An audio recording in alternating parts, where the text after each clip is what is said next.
Olá, povo de Deus!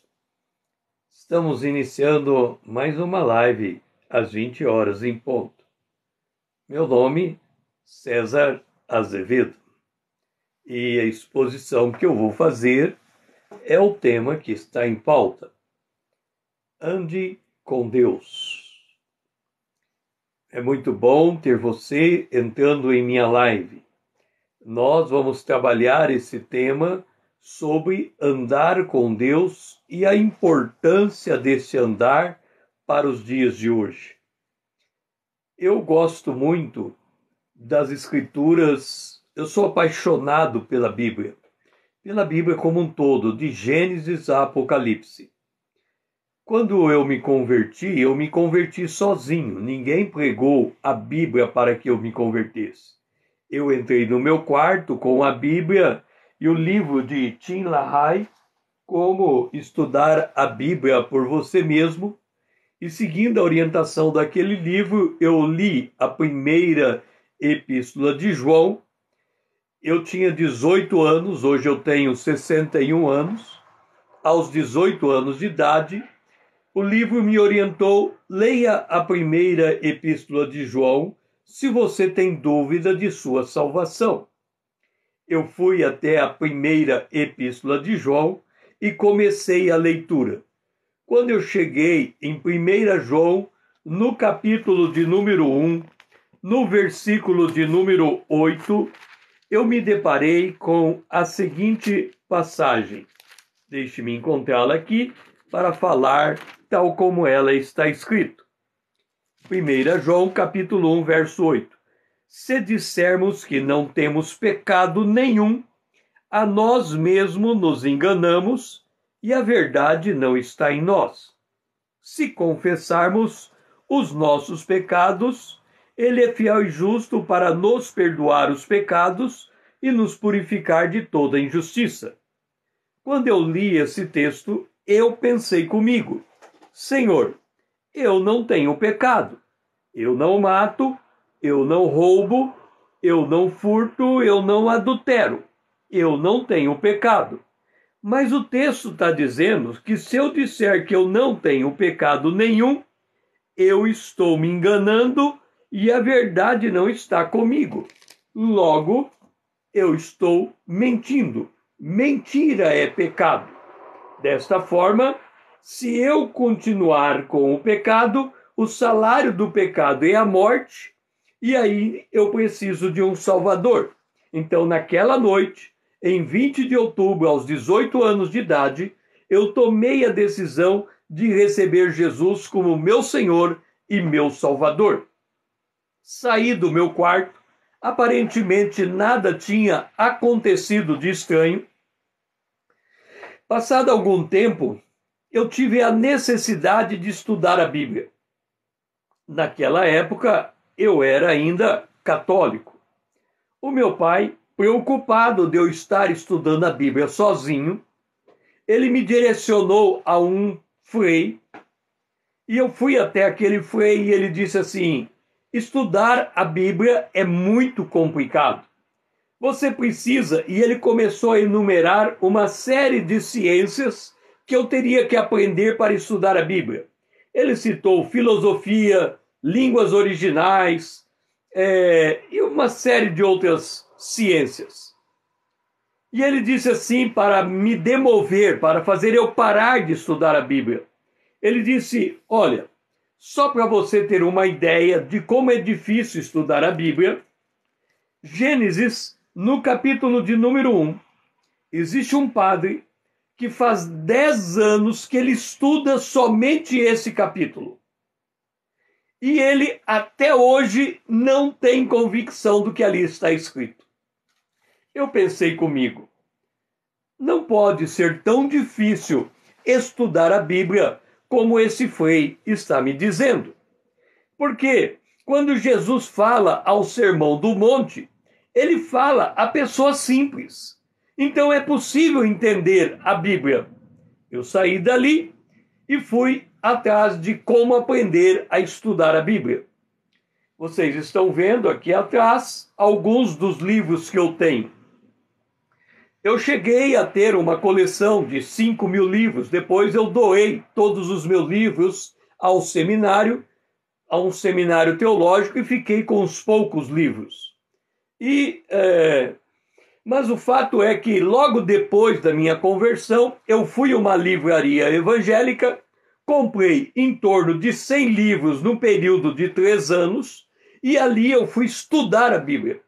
E só depois desses 3 anos, eu entendendo a minha salvação, eu tomei a decisão que eu gostaria de ser batizado nas águas, e aí eu me tornei membro de uma igreja evangélica. Ou seja, 4 anos depois da minha conversão, já entendendo a doutrina da palavra de Deus, é que eu tomei a decisão de ir a uma igreja evangélica e pedir para que eu fosse batizado nas águas, conforme o mandamento de Jesus: quem crer e for batizado será salvo. E assim eu cumpri esse período da minha vida. E por que eu estou contando isso? Eu citei a Gênesis no capítulo 1. Há muitas maneiras de nós aprendermos a palavra de Deus. Podemos começar pelo Novo Testamento, pelo Antigo Testamento, mas eu gosto, em particular, de começar a fazer uma exposição da palavra de Deus para que você possa compreender o que a Bíblia está falando e como nós desenvolvemos a nossa fé de forma a entender e poder explicar, poder dar razão da nossa fé, com base em, me parece que, Colossenses, no capítulo de número 2, vamos ver aqui isto. Colossenses, no capítulo de número 2, no versículo de número 6, diz assim: ora, como recebeste Cristo Jesus o Senhor, assim andai nele. Veja bem, o tema dessa live, ande com Deus. E a pessoa que é cristã, ela tem que se fazer esta pergunta: como é que eu ando com Deus? Deixe-me explicar o que é andar com Deus. Porque muitas vezes a gente ouve esta expressão e a gente não entende ao certo o que de fato ela está dizendo. Há um texto no Antigo Testamento que diz assim: como andarão dois juntos se não estiverem de acordo? Portanto, andar com Deus é andar de acordo com, ou andar ambos no mesmo acordo. Eu não vou colocar que andar com Deus é andar fazendo a vontade de Deus, porque não dá a noção de interação. Andar com Deus não é tão somente fazer a vontade de Deus. Andar com Deus é assim: você dá um passo, espera Deus dar o segundo passo, e depois que você enxerga que Deus deu o segundo passo, você dá o terceiro passo.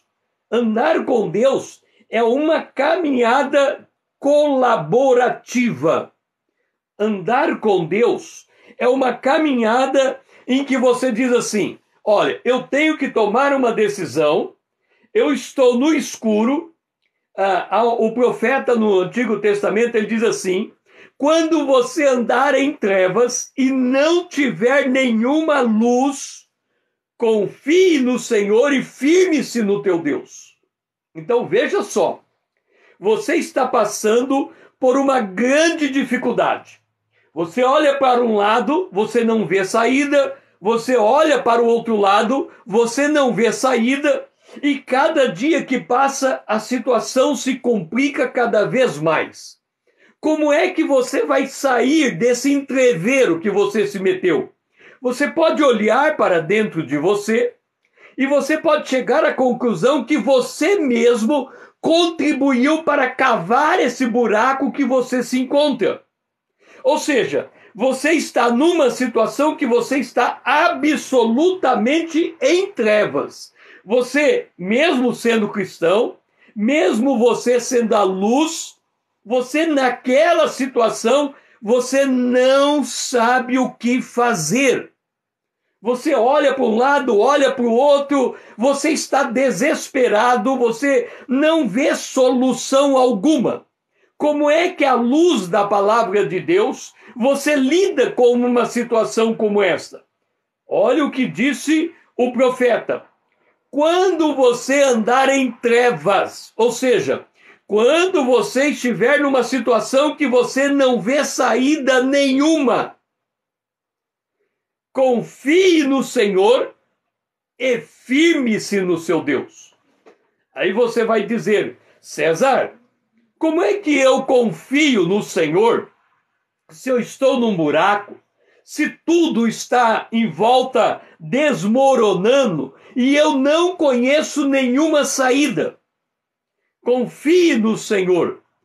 Davi, no final da sua vida, ele vai escrever em 2 Samuel, parece-me que no capítulo 22, ele vai escrever acerca da sua trajetória de vida, e presta bem o que Davi escreveu. Ele escreveu assim, o caminho de Deus é perfeito.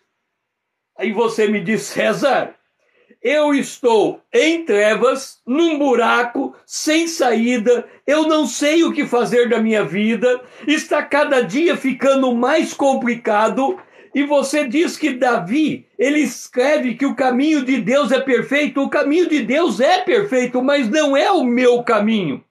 Acontece que 2 versículos depois, Davi escreve assim, Deus desembaraça perfeitamente o seu caminho. Por que você vai confiar em Deus? Porque ele desembaraça o seu caminho. Voltando ao que eu disse no princípio, quando você está andando com Deus, você está em trevas. O que é estar em trevas? Você não sabe que decisão tomar. Você olha para um lado, olha para o outro e você não sabe o que fazer. Não sabe uma porta para sair daquele buraco que você se encontra. Então a Bíblia diz assim, olha, confie no Senhor, firme-se no teu Deus, porque ele vai desembaraçar o seu caminho. Eu não sei, minha esposa trabalhou muitos anos atrás com tricô, ela fazia tricô, e muitas vezes a lã enrolava, e ela me entregava a lã e falava, desenrola essa lã para mim. E desenrolar uma lã é uma coisa muito complicada, dá vontade de cortar a lã. Você tem que ter muita paciência, muita cautela, achar o fio, até que você consegue achar o fio da meada e desenrolar aquele novelo de lã. É o que Deus faz conosco. Ele entra na sua vida e ele mexe daqui, mexe dali, coloca uma pessoa aqui, coloca outro lá, e à medida em que ele vai movimentando, você vai percebendo uma solução, um escape. Paulo, escrevendo em 1 Coríntios, ele diz assim, não vem sobre você tentação que não seja humana. Fiel é Deus que lhe dá o escape. Deixe-me colocar uma coisa para você. Presta muita atenção, porque quando nós estamos falando de realidades espirituais, nós temos que ter discernimento. Quando lemos no texto que está dito assim, não vem sobre você tentação que não seja humana, fiel é Deus que lhe dá o escape. Significa que se você sair dessa situação, que é muito difícil na sua vida, provavelmente você vai cair de novo numa mesma situação igual a esta. E ele vai te dar um novo escape e você vai cair numa situação de novo igual a que você está passando. E você vai dizer assim, César, o que você está me dizendo? Você está dizendo que o meu caso não tem solução? Você está dizendo que eu vou levantar e cair, levantar e cair? O salmista diz, o justo cai 7 vezes, todavia o Senhor o levanta. deixe-me dizer uma coisa para você. Deus só levanta você e mantém você de pé se você firmar na rocha que é Cristo. Ou seja, se você sair do buraco que você se encontra com o entendimento de como Deus entrega a solução. Presta atenção. Quando eu falei que muitas vezes nós estamos numa situação desesperadora, sem saber como sair dela, equivale a dizer que nós estamos em trevas. Preste atenção e você vai notar como a gente tem dificuldade de ler a palavra de Deus e captar o sentido dessa palavra. Muita gente no meio cristão, ele gosta do Salmo 119 e 105 e ele fala assim de boca cheia, né? De estufa o peito. Lâmpada para os meus pés e a tua palavra e luz para o meu caminho. Aí ele fica todo feliz, porque ele fala assim, Deus ilumina o meu caminho, ele é lâmpada para os meus pés e luz para o meu caminho. Mas observa o detalhe do que o texto está de fato dizendo. Ele diz assim, lâmpada para os meus pés é a tua palavra. Significa, você vai dar um passo, ele ilumina. Você vai dar outro passo, ele ilumina. Ele não vai acender uma luz para você enxergar a cidade inteira. Ele não vai acender uma luz para você ver o problema inteiro. Ele não vai acender uma luz para você perceber tudo o que está acontecendo. Ele vai acender uma luz, o mínimo necessário para você dar um passo. E depois ele acende outra luz para você dar o segundo passo. E se você não tiver paciência, você não vai acertar o terceiro passo. Porque você tem que confiar que a cada passo que você está dando, você vai ter a luz exatamente para aquele passo. O Torá é para você caminhar a verdade e viver bem, exatamente o que ele está dizendo. Então você precisa entender que quando você está andando com Deus, você não tem toda a solução, você não tem toda a resposta, você não tem toda a provisão, você não tem toda a certeza, você não tem toda a convicção, você não tem todo o entendimento. Pelo contrário, você está andando num túnel em trevas, acende uma luz aqui, dá um passo. Acende uma luz ali, dá um passo. É por isso que quando eu falo para nós andarmos com Deus, eu estou dizendo num processo interativo. Eu dou um passo, Deus dá outro. Eu dou o terceiro e Deus dá outro. Até que num determinado momento eu descubro que eu saí daquele buraco. E ele alargou o caminho que eu passo a andar. Deixe-me dizer uma coisa para você, e você deve prestar muita atenção naquilo que eu estou lhe dizendo. No Antigo Testamento, lá no Êxodo, quando Deus tira Israel do Egito e coloca Israel no deserto, observa a maneira como Deus anda com Israel. Ele coloca uma nuvem durante o dia e uma coluna de fogo durante a noite. Quando a nuvem andava, o povo andava. Quando a nuvem parava, o povo parava. Agora, não é dito o tamanho dessa nuvem, mas como a nuvem produzia sombra e o fogo dava iluminação, eu imagino que, se nós estamos falando de 600 mil homens andando no deserto, nós estamos falando de 3 milhões de pessoas. 3 milhões de pessoas. Eu moro em Londrina, uma cidade de 600 mil pessoas. Então, não importa o tamanho da cidade, é muito grande. Imagine você na sua cidade, você olha para o céu e toda a cidade coberta de nuvem, uma mesma nuvem cobrindo toda a cidade. Agora, imagine você posicionado no meio da cidade. Você olha para cima, o que você vê? Uma nuvem. Mas a nuvem está andando ou a nuvem está parada? Você não tem como saber. Se a nuvem andar, você está no meio da cidade, e a nuvem andar, e você ficar parado, até você descobrir que a nuvem andou, é o equivalente você sair do centro da cidade, andar a pé até a periferia, para lá na periferia você olhar para cima e dizer, eu acho que a nuvem está andando. Mas se você andar em direção da nuvem, você nem vai perceber que a nuvem está andando. Por quê? Porque a nuvem é muito grande. Então, como é que você fica sabendo que essa nuvem está andando?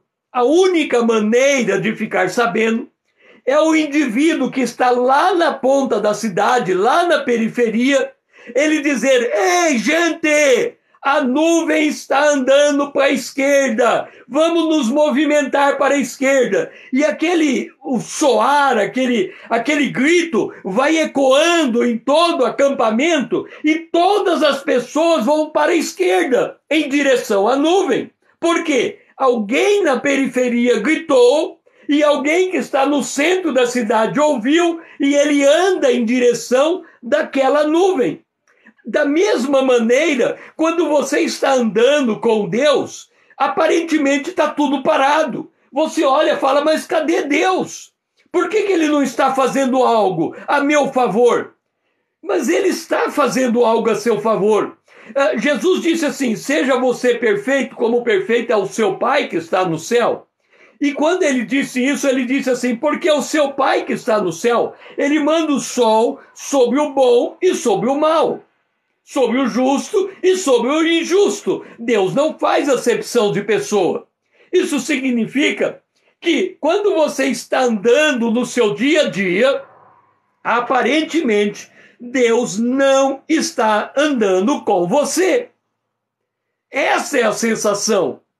Você vai dizer, César, por que a sensação de que eu andando com Deus equivale a dizer que Deus não está andando comigo? Porque você não vai perceber nenhum movimento de Deus em você. Jesus disse, eis que eu estou convosco todos os dias até a consumação do século. E você olha para um lado, olha para o outro, para frente e para trás, e você diz, aonde está Jesus? Eu não consigo ver Jesus, eu estou me vendo encrencado, eu estou me vendo tropeçando, eu estou me vendo em dificuldade, eu estou me vendo em enfermidade, eu estou me vendo endividado, e eu não estou vendo Jesus. Não vai ver.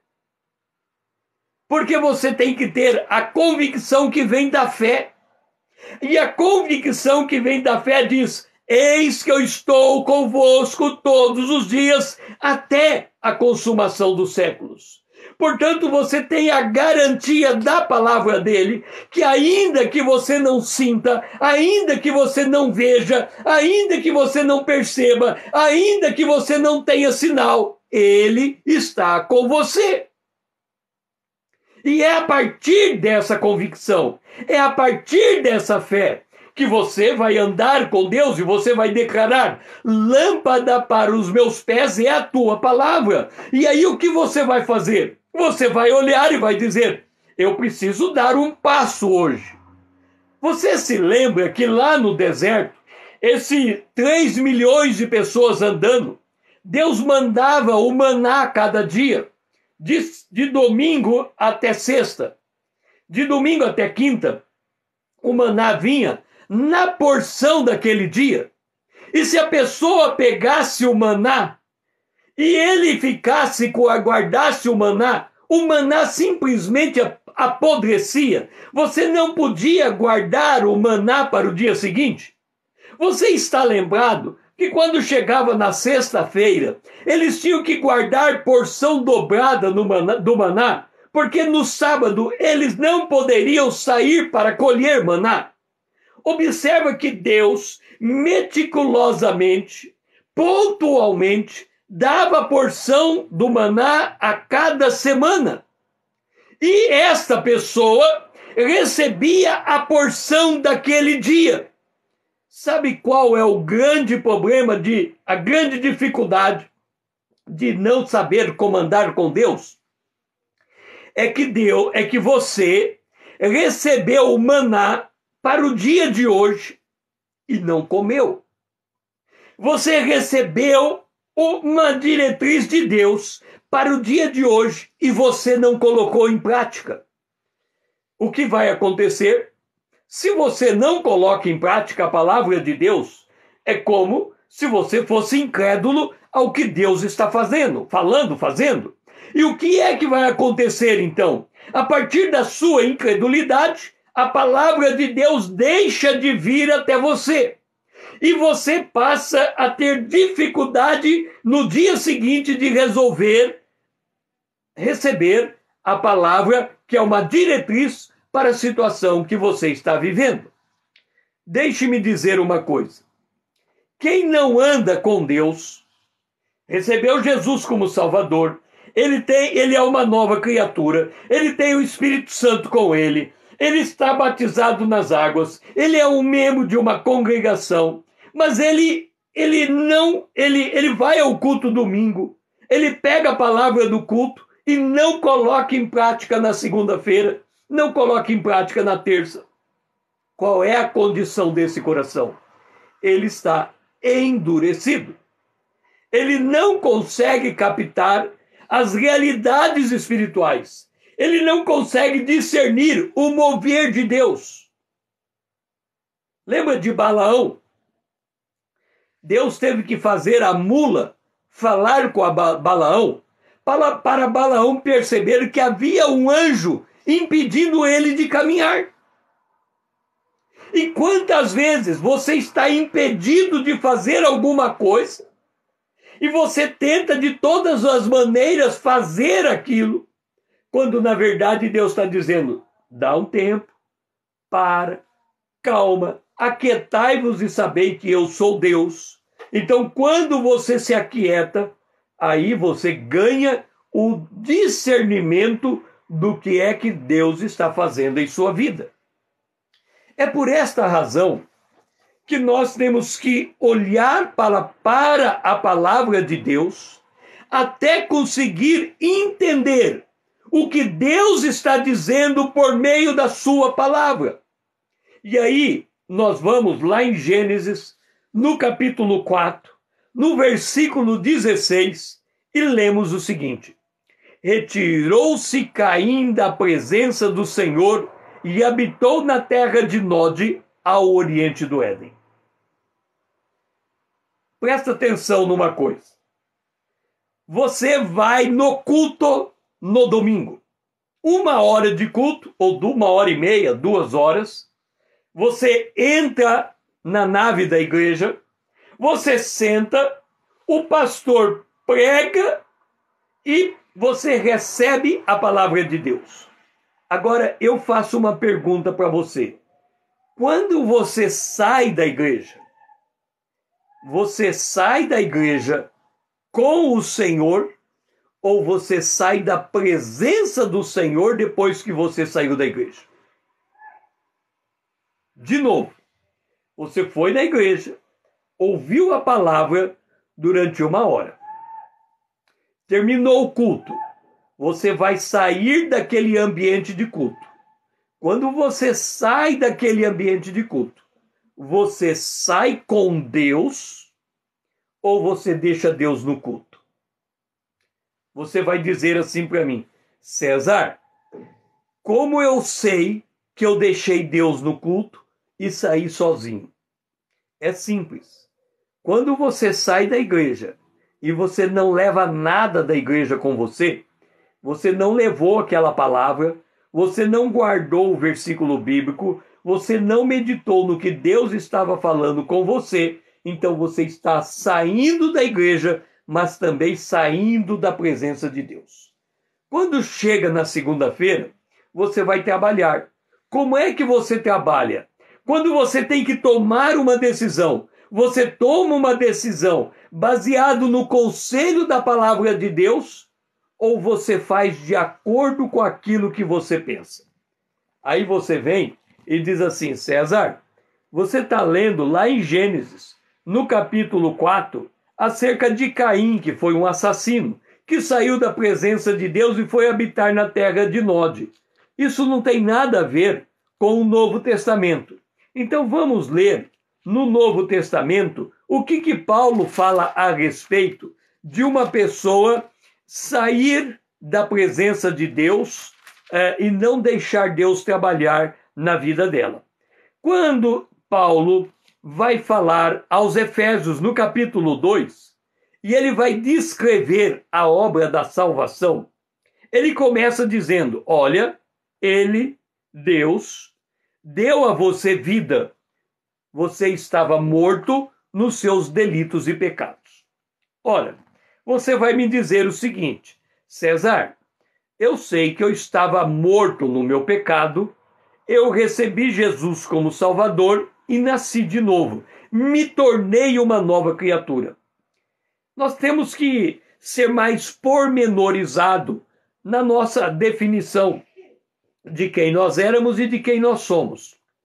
Se eu estou dizendo que eu era pecador, que eu estava morto nos meus delitos e pecados, eu tenho, no mínimo, que poder relacionar os pecados que eu tinha antes da minha conversão para eu conseguir entender do que é que eu fui salvo. Mas aí, quando alguém olha para o seu passado, ele vai dizer assim: olha, antes eu matava, agora não mato mais, antes eu roubava, agora não roubo mais, antes eu furtava, agora eu não furto mais, então eu me converti. Mas acontece que a pessoa só está declarando os grandes pecados que são conhecidos não só da gente, se alguém cometeu o pecado de mentir, de matar, de roubar, mas também a sociedade olha para aquilo e fala que aquilo é pecado, ou aquilo é crime. E se alguém cometeu aquele ato, é digno de ser preso, julgado, sentenciado e condenado. Paulo, ele vai ser muito mais meticuloso quando ele fala que a gente estava morto nos nossos delitos e pecados. Porque no verso 3 de Efésios, no capítulo 2, ele vem e declara o seguinte: entre os quais também todos nós andávamos outrora. Agora Paulo vai fazer um diagnóstico da maneira como nós andávamos antes de receber Jesus. Lembra que eu usei o texto? Assim como você recebeu a Cristo, ande nele.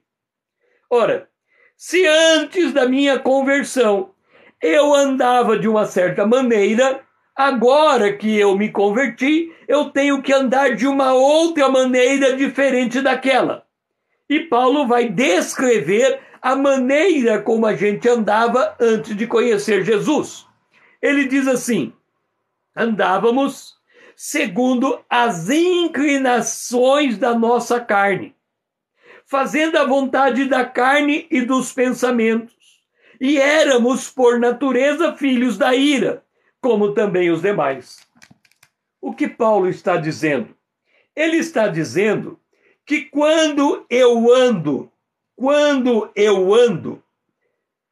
de acordo com a inclinação da minha carne, por exemplo, tem alguém aqui fazendo campanha política enquanto eu estou explanando a palavra de Deus. O que é isso? Inclinação da carne. Ou seja, aquilo que a pessoa gosta tanto daquilo que ela fala daquilo que ela gosta. Mas se nós estamos falando de uma realidade espiritual e ela está falando de uma realidade terrena, significa que a inclinação da carne é para as coisas terrenas. Se a pessoa não se liberta daquela inclinação terrena, ela não consegue entender a palavra da salvação. Então, Paulo vem e diz assim: olha, você está inclinado para a carne. Observa um detalhe. Olha como a palavra de Deus, ela vai dar luz para nós entendermos a nossa carne. O apóstolo Paulo, aos Colossenses, no capítulo 2, ele vai dizer o seguinte, no capítulo Colossenses, no capítulo, deixe-me ver aqui, Colossenses, no capítulo,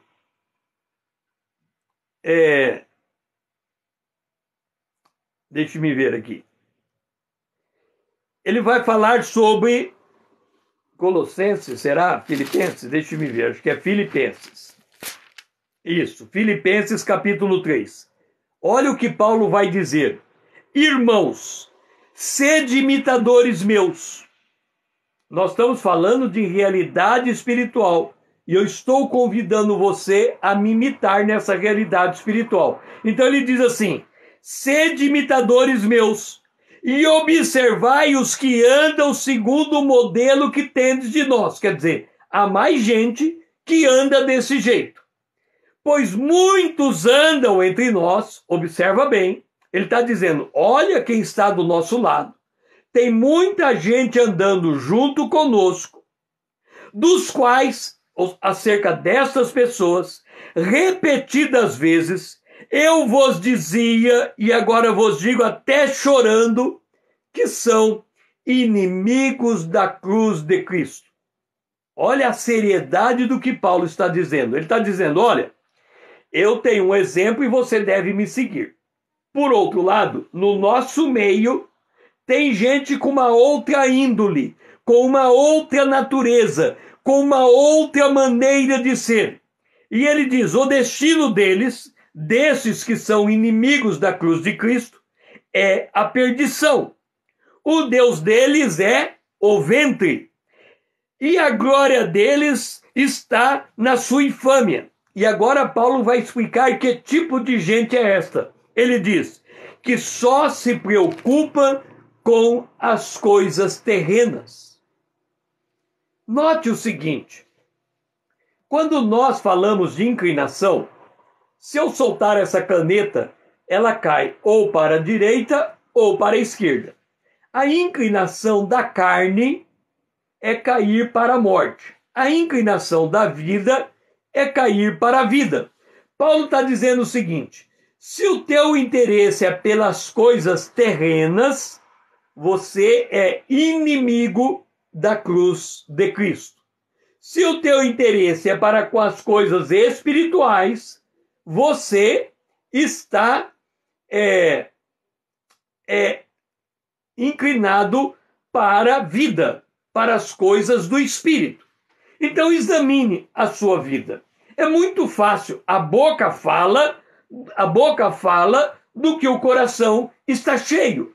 Portanto, é muito fácil você examinar o seu coração e falar assim, qual é a coisa que me interessa?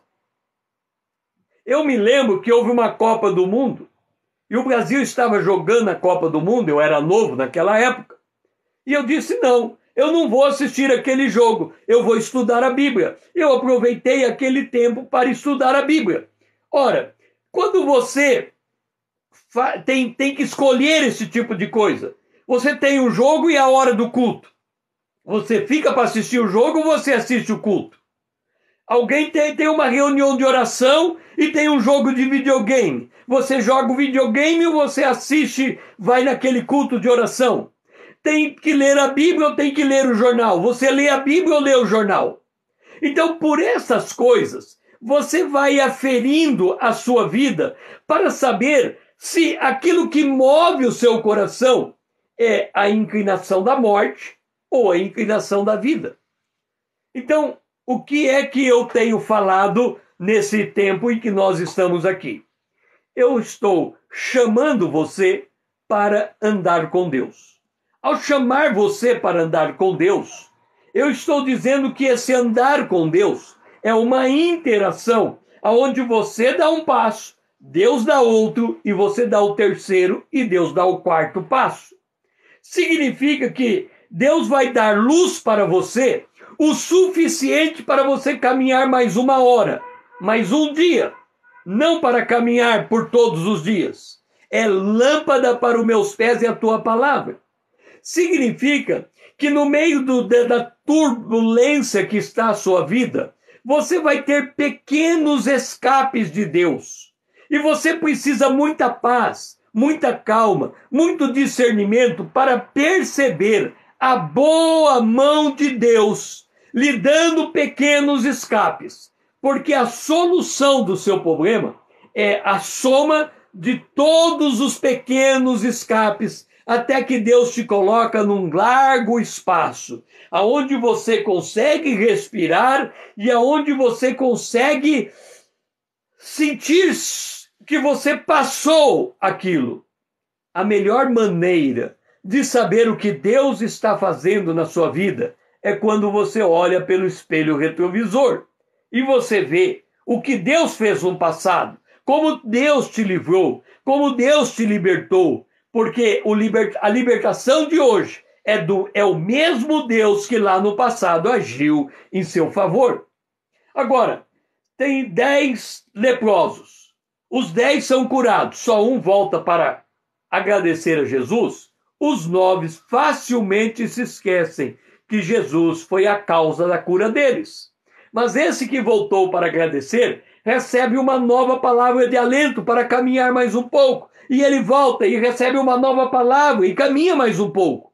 Então, se você não volta para Jesus, não anda nesse movimento diário com Jesus, se alimentando desse maná, hora após hora, dia após dia, você não percebe a boa mão de Deus sobre a sua vida. Então, o chamado de Deus que eu apresento para você essa noite é este. A boa mão de Deus está com todo aquele que consegue ter a paz suficiente para perceber os pequenos movimentos de Deus no seu dia a dia. Com isso, eu estou terminando a live de hoje. Se você ainda tiver alguma coisa e queira me perguntar, você pode escrever a sua pergunta e eu estarei respondendo à luz da palavra de Deus. Você tem alguma coisa que você deseja e quer expor para que eu possa interagir com você e dar uma resposta à luz da palavra de Deus, você pode escrever e eu estarei interagindo com você. Você tem algo que você queira, à luz de tudo aquilo que eu disse, você quer expor alguma coisa? Amém. Glórias sejam dadas ao nome do Senhor. Se eu sou evangélico? Sim, eu sou evangélico. Eu pertenço a uma igreja evangélica. Sou membro dessa igreja, cultuo a Deus, e o meu trabalho na rede social é no sentido de transmitir a palavra de Deus para que a gente possa andar de acordo com a vontade de Deus. A verdadeira Igreja Católica Apostólica Romana, eu já fui católico apostólico romano, eu me converti sozinho, nenhum evangélico pregou o evangelho para mim, e antes de sair da igreja evangélica, eu comprei o Compêndio do Vaticano II, li o Compêndio do Vaticano II à luz da Bíblia, e só depois de confrontar todo o conteúdo do Compêndio do Vaticano II à luz da Bíblia e entender que os dois entendimentos eram incompatíveis, foi que eu tomei a decisão de sair da Igreja Católica Apostólica Romana. Ninguém pediu para que eu saísse dessa igreja. Eu fui a uma livraria católica, comprei o Compêndio do Vaticano II e li o Compêndio do Vaticano II à luz da Bíblia. Fui fazendo as anotações e todas as doutrinas que estavam em desacordo, eu fui anotando. Quando eu somei as doutrinas em desacordo e cheguei à conclusão que por causa das divergências doutrinárias que eu encontrava entre o Compêndio do Vaticano II e a Bíblia, foi que eu tomei a decisão de sair da Igreja Católica. De forma que nenhum pastor evangélico, nenhum evangélico me orientou a sair da igreja. Eu saí porque eu examinei a doutrina à luz da Bíblia e achei por bem. Só que antes de sair da Igreja Católica, eu participei de um retiro católico, e naquele retiro dos jovens, o padre fez um apelo para que todas as pessoas que tivessem algum tipo de amargura no seu coração fossem até a frente pedir perdão diante da igreja. Eu fui até a frente, eu tinha 2 mágoas em relação à Igreja Católica, eu pedi perdão por causa daquelas 2 mágoas da Igreja Católica, de forma que quando eu tomei a decisão de sair da Igreja Católica, eu não tinha mais nenhuma mágoa, e ao longo, desde os 18 anos até os 61 anos, eu nunca fiz nenhum movimento para tirar alguém da Igreja Católica. Eu nunca fui atrás de um católico dizer que ele estava errado.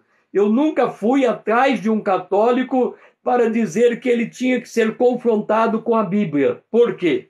Porque da mesma maneira que o Espírito Santo pacientemente trabalhou comigo e me mostrou a verdade, ele pode mostrar a verdade a todo aquele que olhar para a Bíblia e estudar, mantendo-se fiel às Escrituras, estudar qualquer doutrina em relação às Escrituras. Há um grupo de pessoas na Bíblia chamado bereanos, e o apóstolo Paulo, ele foi o maior expositor do Novo Testamento. Quando Paulo foi expor a Bíblia aos bereanos, os bereanos examinavam no Antigo Testamento para verificar se tudo o que o apóstolo Paulo falou estava de acordo com o Antigo Testamento.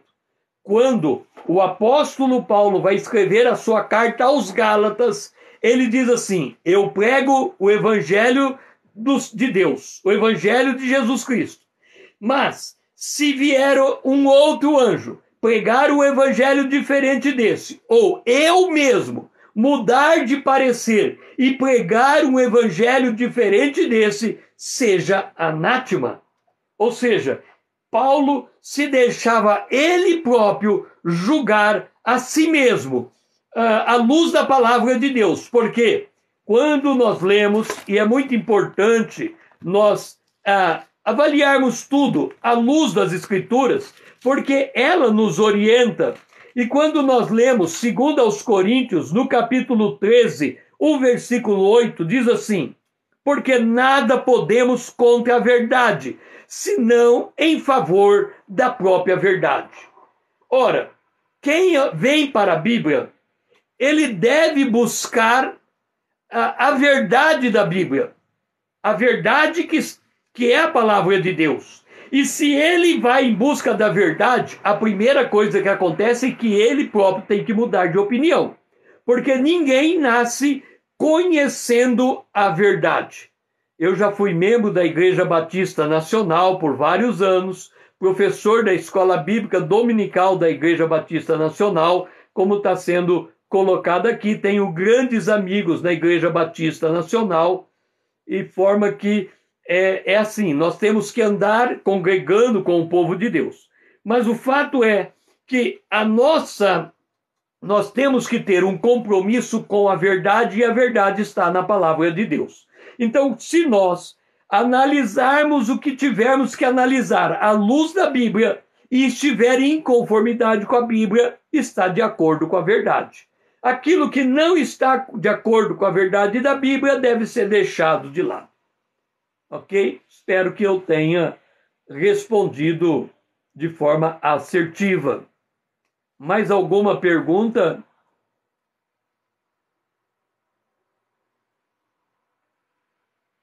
Mais alguma pergunta com relação a essas questões que está sendo exposta? Já dei a minha resposta. Tem mais alguma pergunta que vocês queiram fazer antes de eu terminar e encerrar a live de hoje?